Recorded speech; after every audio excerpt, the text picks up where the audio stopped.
안녕하세요, 가치남입니다. 12월 17일 금요일 국내 시장이 마감되었습니다. 자, 저는 항상 영상을 촬영할 때 오후 1시에서 2시 사이 이 시점에 촬영을 하고 있거든요. 그런데 최근 들어서 이 시점에 굉장히 큰 변동성이 있는 것 같아요.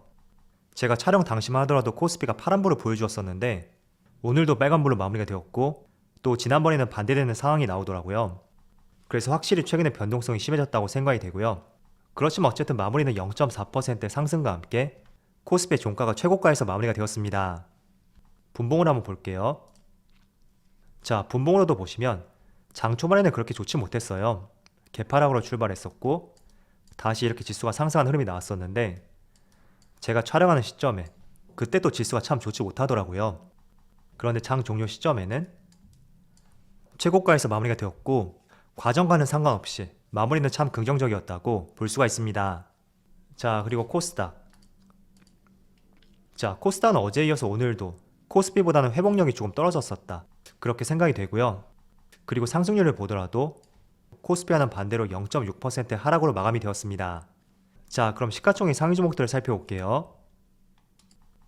먼저 시가총액 상위 종목들을 살펴보면 오늘은 대체적으로 기술주 그리고 성장주 해당 종목들의 약세 흐름이 나왔었고 반대로 포스코, KB금융, 카카오뱅크, 경기 민감주는 그래도 강세 흐름이 나왔습니다. 그래도 유일하게 삼성전자는 상승 흐름을 보여주었네요. 자, 그리고 코스닥.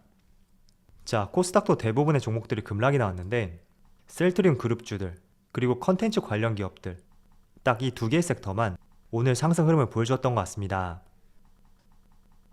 자, 이어서 코스피의 수급을 살펴보면 오늘 오랜만에 외국인의 강한 순매수가 들어왔고 기간도 미미하지만 소폭의 순매수를 보여주었습니다. 그리고 거래대금을 보시면 6거래일 만이죠. 6거래일 만에 처음으로 10조 원을 돌파했고 또 외국인의 강한 수급과 함께 종가가 최고가에서 마무리가 되었다, 이런 부분을 봤을 때는 오늘 지수 흐름 자체가 굉장히 긍정적이었던 것 같습니다. 자, 그리고 코스닥은 반대로 기관과 외국인의 동반 순매도가 나왔고 기관의 매도폭이 좀 컸던 것 같아요. 그래도 아슬아슬하게 1000포인트를 지켜주었죠. 자, 그리고 삼성전자 오늘도 5거래일 연속으로 외국인의 순매수가 들어왔고 기관과 개인은 그래도 순매도를 보여주었습니다. 확실히 기관 쪽에서는 매도 물량이 조금 나오고 있는 것 같아요. 연기금도 그렇고 보험, 투신 최근 들어서 파란불이 많이 들어오고 있는데 그래도 메이저 수급인 외국인 쪽에서는 계속 매수세를 보여주고 있죠. 그리고 SK하이닉스 오늘 하이닉스는 약간 아쉬운 흐름이 나왔어요. 역시 외국인과 기관의 동반 순매도가 나왔고 규모 자체는 과거와 비교해봤을 때 그렇게 크다고는 볼 수가 없겠죠. 자, 그리고 오늘 시총 상위 종목 내에서 강세를 보여주었던 KB금융 역시 외국인과 기관의 동반 순매수와 함께 모처럼 강한 상승을 보여주었습니다. 그리고 마찬가지로 포스코도 좋은 모습이 나왔고 역시 기관과 외국인의 동반 순매수가 나왔네요. 자, 이어서 주체별 매매 동향에 대해서 살펴보도록 하겠습니다.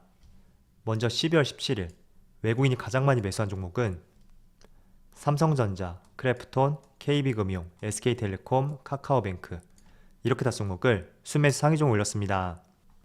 자, 오랜만에 금융주가 3종목이나 포함되었어요. KB금융, 신한지주, 하나금융지주, 카카오뱅크까지 합친다면 4종목이 되겠죠. 그리고 기관. 자, 기관의 SK이노베이션, 포스코, 현대모비스, 현대차, 두산퓨얼셀 이렇게 다 종목을 순매수 상위 종목 올렸습니다. 기관은 대체적으로 자동차 관련주, 특히 수소 쪽으로 집중을 했던 것 같습니다. 자, 이틀 전에 FOMC가 끝났었지만 그럼에도 불구하고 미국의 3대 지수가 크게 급락하는 모습이 나왔습니다. 특히 나스닥이 급락이 정말 크게 나왔다고 볼 수 있고 지금 보시면 2.5% 하락이 나왔고 FOMC가 끝났을 당시 그때 상승폭을 모두 반납하는 굉장히 큰 음봉이 하나 나왔어요. 자, 그리고 S&P 500도 보시면 지수가 거의 신고가까지 올라왔었는데 오늘 0.9% 가까운 급락이 나왔고 마찬가지로 좋지 못한 모습이 나왔습니다. 그리고 다우지수. 자, 다우지수는 0.08% 하락이 나오면서 나스닥하고 S&P 500과는 다르게 그냥 보합이었다고 볼 수가 있겠죠. 자, 미국의 3대 지수의 흐름이 이렇게 굉장히 나뉘고 있는데 일단 어제 한 가지 이슈가 있었어요. 먼저 살펴보겠습니다. 자, 어제 기습적으로 영란은행에서 3년 만에 기준금리를 인상했다 라는 기사가 나왔었고, 이 부분이 기술주와 성장주가 포진해 있는 나스닥에 큰 폭의 충격을 주었다고 볼 수가 있습니다.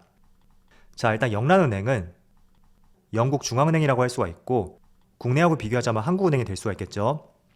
자, 그런데 3년 만에 기준금리를 인상했고, 그동안 기준금리를 많이 인상했던 국가들이 상당히 많았었거든요.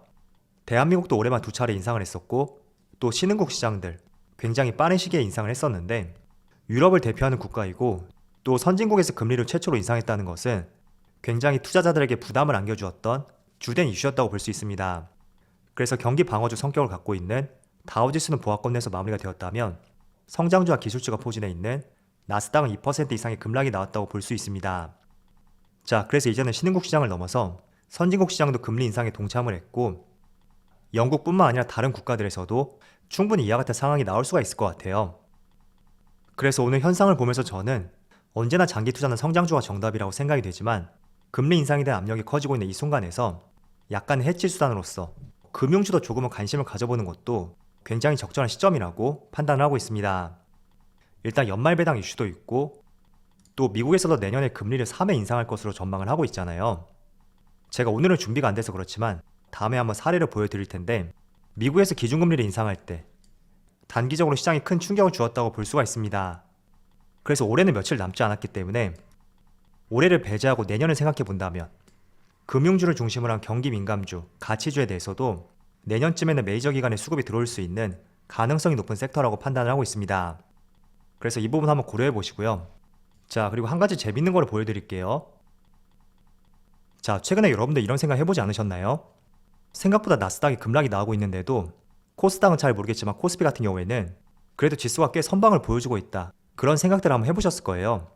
물론 11월까지는 굉장히 부진했었습니다. 그렇지만 특히 12월 달이 되면서 나스닥에 급락이 나왔음에도 불구하고 국내 증시가 보합을 보인다던가 오히려 상승이 나오는 그런 경우가 꽤나 있었고, 또 오늘 같은 경우에도 나스닥이 급락을 보였음에도 불구하고 장중한테는 플러스로 또 코스피가 전환을 보여주기도 했습니다. 그리고 지금 촬영 시점에도 0.3% 하락이 나오면서 저는 굉장히 선방을 하고 있다고 생각이 돼요. 물론 종목마다 살펴봤을 때는 다소 아쉬운 움직임이 나올 수는 있어도 그래도 이 정도면 선방을 하고 있다, 그렇게 판단을 하고 있습니다. 자, 그런데 이게 실제로도 그렇게 데이터가 나오고 있더라고요. 한번 보여드릴게요. 자, 지금 이 그래프 같은 경우에는 정확하게 1년 전 이때를 출발점으로 놓고 한국의 코스피, 나스닥, S&P 500, 일본의 니케이, 그리고 독일의 닥스 지수, 종합주가 지수가 어떻게 변화를 했는지 그걸 보여주는 차트입니다. 그런데 1년간의 흐름을 보시면 확실히 S&P 500이 가장 많은 상승을 보여주었고, 그 다음이 나스닥, 독일, 그리고 일본하고 한국 거의 비슷한 수준을 보여주었습니다. 자, 그런데 이걸 제가 조금씩 당겨 볼게요. 6개월. 자, 6개월로 했을 때도 여전히 나스닥하고 S&P 500 이 두 개 지수가 가장 큰 상승을 보여주었고, 코스피가 가장 부진한 모습을 보여주었습니다. 그리고 3개월. 3개월로 했을 때도 역시 마찬가지죠. 일본과 함께 시장 흐름이 가장 좋지 못했었는데, 이걸 최근 한 달. 자, 한 달을 줄여서 본다면 확실히 코스피가 가장 좋은 흐름을 보여주고 있습니다. 지금 S&P 500도 마이너스를 보여주고 있고, 그리고 일본의 니케이, 미국의 나스닥, 그리고 독일 지수 거의 4% 전후의 급락을 보여주고 있는데, 지금 코스피만 1%의 상승을 보여주고 있거든요.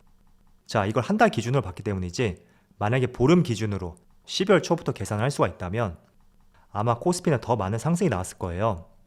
그래서 이 현상을 보면서 제가 예전에도 얼핏 한번 이런 말씀을 드렸었는데, 자, 미국의 나스닥하고 S&P 500 이 두 개의 지수는 전 세계 시장에서 가장 큰 대장주라고 볼 수 있습니다. 자, 그런데 올 한 해 동안 물론 조정 구간에 있었어도 계속해서 우상향 흐름이 나왔었고, 그렇다는 것은 메이저 수급들도 충분히 수익을 내고 있는 그런 시점이라고 볼 수 있습니다. 자, 그래서 그동안 많이 하락이 나왔었고 상승폭도 가장 적었었던, 특히 코스피 쪽으로 메이저 수급이 옮겨오고 있지 않나, 이렇게도 볼 수 있다고 생각하고 있습니다. 자, 우리가 일반적으로 어떤 종목을 투자하고 나서 꽤나 큰 수익이 나왔어요. 자, 그렇다 보면 여기서 차익 실현 욕구가 생길 것이고, 상대적으로 덜 상승이 나왔던 종목들 그리고 업종들, 그쪽으로 옮겨가고 싶은 욕구가 생길 수가 있을 거예요. 그래서 그런 관점에서 코스피가 최근 한 달 동안 가장 좋은 흐름이 나오고 있다고 생각이 되고요. 만약에 이게 제 생각이 맞다면 코스피는 1년 동안 봤을 때 다른 아시아 시장에 비해서도 크게 상승한 측면이 없기 때문에 저는 조금 더 수급이 들어올 가능성이 있다, 그렇게 판단하고 있습니다. 그래서 오늘 같은 경우에도 장 종료 시점이 어떻게 될지 모르겠지만 제가 촬영 시점이 오후 2시가 조금 안 되었거든요. 그런데 외국인하고 기관은 여전히 순매수하는 흐름을 보여주고 있고 파란색이 외국인이에요. 계속 매수세가 커지고 있는 모습을 볼 수가 있죠. 그래서 이런 부분 한번 생각해 보시고요. 국내 시장이 생각과 달리 다른 움직임을 보여주었다고 하더라도 환율도 지난 11월 달에 한번 고점을 형성하고 더 이상 고점을 돌파하지 않고 안정화를 보여주고 있는 이런 모습을 볼 수가 있습니다. 그래서 일반적인 상황이었다면 미국 시장이 급락을 했다면 국내 시장도 급락이 나오고 환율은 폭등하는 이런 현상이 일반적이라고 볼 수가 있지만 특히 12월 달 지금 구간만큼은 조금은 다른 움직임을 보여주고 있다. 그 점에 한번 포커스를 맞춰보시고요. 또 제가 서두에 말씀드렸던 유럽을 대표하는 국가 그리고 선진국을 대표하는 국가 영국에서 3년 만에 기준금리를 인상했다. 이 점을 한번 착안해 보시면서 내년에는 금융주를 중심으로 가치주 쪽으로 메이저 수급이 들어올 가능성도 있으니까 이 부분도 내년을 앞둔 시점에서 한번 고려를 해보시는 것도 좋을 것 같습니다. 자, 그래서 종목들을 조금 살펴보고 마무리를 짓도록 할게요. 자, 지금 SK 하이닉스는 2.4% 하락이 나오고 있고 그래도 장중 한때는 회복하는 모습을 보여주었는데 약간은 아쉬운 흐름이라고 볼 수 있는 것 같아요. 일단 어제 미국 시장에서 가장 큰 폭의 하락을 보여주었던 것이 반도체 업종이었습니다. 그렇다 보니 어느 정도 충격을 받고 있는 것 같고 하지만 제가 가장 중심적으로 보고 있는 거 21선 있죠. 21선을 이탈했다고도 볼 수 없고 여전히 견조한 모습을 보여주는 만큼 삼성전자 마찬가지로 물론 아쉬울 수는 있어도 한번 다음 주 시장을 기대해보자고 말씀을 드리겠습니다. 자, 그리고 KB금융 같은 경우에는 지금 2.5% 가까운 상승이 나오고 있어요. 자, 정확하게 국내 시장도 미국 시장하고 비슷한 모습이 나오고 있죠. 어쨌든 미국 시장에서도 기술주가 하락이 나왔었고 대표적인 금융주라고 볼 수 있는 뱅크 오브 아메리카 이 종목의 상승이 돋보였던 만큼 국내 시장에도 오늘 금융주하고 보험주 이쪽 업종이 중심이 되어서 오늘 좋은 흐름을 보여주는 것 같습니다. 그래서 여기 있는 종목들 은행주하고 보험주 한번 종목들을 살펴보시고요. 아마 두 개의 업종들이 같이 상승하지 않을 거예요. 기술주가 상승이 나온다면 반대로 금융주는 약세를 보일 것이고 오늘처럼 금융주가 상승을 보인다면 또 기술주는 약세를 보일 수 있는 만큼 약간은 희소게임 하듯이 그런 움직임이 나올 것이라고 생각이 되지만 하지만 그런 모습을 보이면서 추세적으로 봤을 때 다 같이 상승하는 흐름이 나올 수도 있다고 판단을 하고 있습니다. 일단 근거 중에 하나는 내년부터 본격적으로 많은 선진국 시장에서 금리 인상을 할 것으로 예상이 되고 분명히 오늘처럼 서두에 나왔던 그런 기사가 나오게 된다면 또 이런 흐름이 며칠 동안 지속될 수도 있을 거예요. 그래서 해지 수단으로서 한번 고려를 해보시는 것도 좋을 것 같습니다. 자, 지금 영상을 촬영하는 시점에도 계속 코스피 지수가 변화하는 모습을 볼 수가 있어요. 오늘 종가가 어떻게 될지 모르겠지만 어쨌든 미국 시장보다는 강한 모습을 보여주고 있다. 그 점을 알 수가 있고 다음 주에는 오랜만에 강하게 상승이 나올 수 있는 한 주가 되기를 기원해 보겠습니다. 자, 그럼 오늘 영상 여기서 마치도록 하고요. 언제나 여러분들의 성공 투자를 기원하도록 하겠습니다. 감사합니다.